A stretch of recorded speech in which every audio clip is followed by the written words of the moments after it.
It takes two to tango. 손뼉도 서로 마주쳐야 소리가 나는 법이라는 의미의 미국 속담이다. 세상에는 혼자 할 수 있는 일도 물론 많다. 하지만 마치 탱고처럼 어떤 일에는 반드시 두 사람이 필요하다. 로맨스 또한 그렇다. 2020년 여름, 혼자 집에서 시간을 보내던 케이트 클라이널트는 페이스북 친구 신청을 받았다. 매력적인 외모를 가진 이 낯선 사람의 이름은 토니. 그는 노르웨이 출신의 내과 의사로 현재 이라크에 체류 중이라고 했다.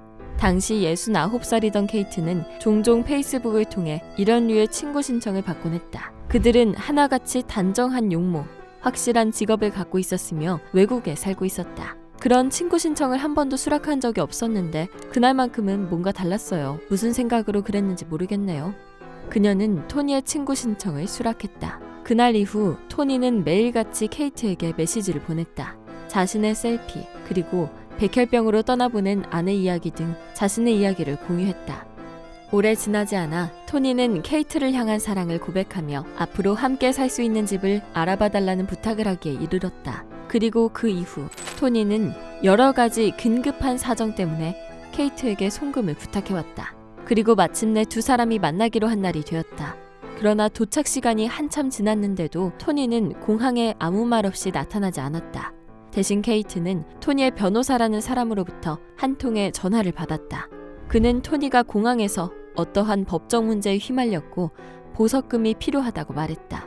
그날 이후 며칠간 토니와 그의 변호사로부터 전화가 빗발쳤는데 요는 케이트에게 차를 팔고 생명보험을 해지하고 집을 담보로 대출을 받고 친척에게 돈을 빌려 현금을 마련해달라는 것이었다. 케이트는 비로소 의심하기 시작했다. 구금되어 있을 토니가 어떻게 그렇게 전화를 많이 걸 수 있었을까? 모든 게 거짓이었다는 걸 깨달은 건 이미 그녀의 사별한 남편의 생명보험금, 자신의 연금 등을 합쳐 4만 달러가량을 송금한 뒤였다. 미국 연방거래위원회의 발표에 따르면 지난 2022년 7만여 명의 미국인이 로맨스 스캠 피해를 당했고 총 13억 달러를 갈취당했다. 이는 2021년 5억 4,700만 달러보다 무려 138% 증가한 수치이며 지난 5년간의 추이에 비추어 볼 때 가장 큰 폭의 증가세다. 사기꾼들이 피해자에게 접근하는 가장 흔한 방식은 인스타그램 그리고 페이스북을 통해서였다. 국내의 경우 미국에 비교하면 그 건수가 많지는 않지만 꾸준히 증가하는 추세다.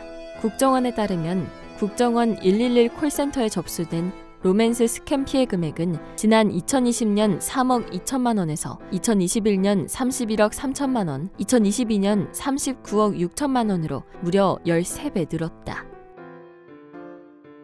수사나라는 63세 캐나다 여성은 현재 홍콩 감옥에 수감되어 있다. 그녀에게 온라인을 통해 접근한 사람은 제임스. 그는 일반적인 사기꾼과는 달리 수사나에게 아무것도 요구하지 않았다. 오직 수사나에 대한 사랑만을 내세우며 달콤한 말들로 그녀의 마음을 열었다. 한 번도 만난 적은 없었지만 책을 집필 중이던 수사나에게 지속적으로 영감과 응원을 보내왔고 이는 그녀의 책을 통해서도 확인할 수가 있다. 이렇게 1년여간 관계를 이어가면서도 어떤 금전적 요구도 하지 않는 제임스를 그녀는 완전히 신뢰하고 사랑했다. 2022년 여름, 수사나는 갑작스럽게 뜬금없는 목적지로 여행을 떠났다. 목적지는 에티오피아였으며 비행기 티켓을 포함한 체류 비용 일체를 제임스가 지불했을 것으로 추정된다.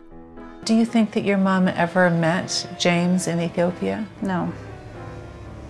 I don't think she ever met him at all.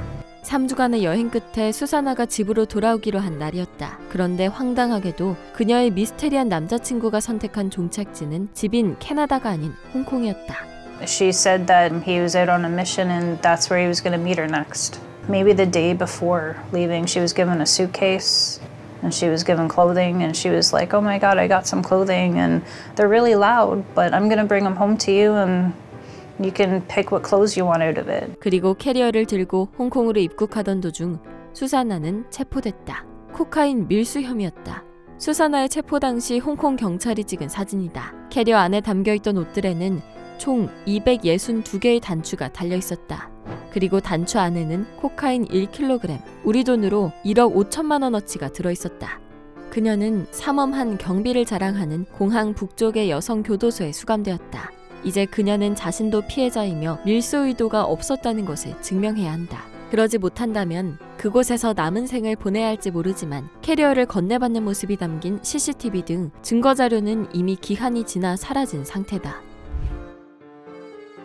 오랫동안 로맨스 스캠이 조직적으로 이루어지는 것으로 알려진 곳은 이 나라, 서아프리카의 나이지리아였다. 그러나 최근 일어난 로맨스 스캠 사건들을 추적한 전문가들은 다른 분석을 내놓았다.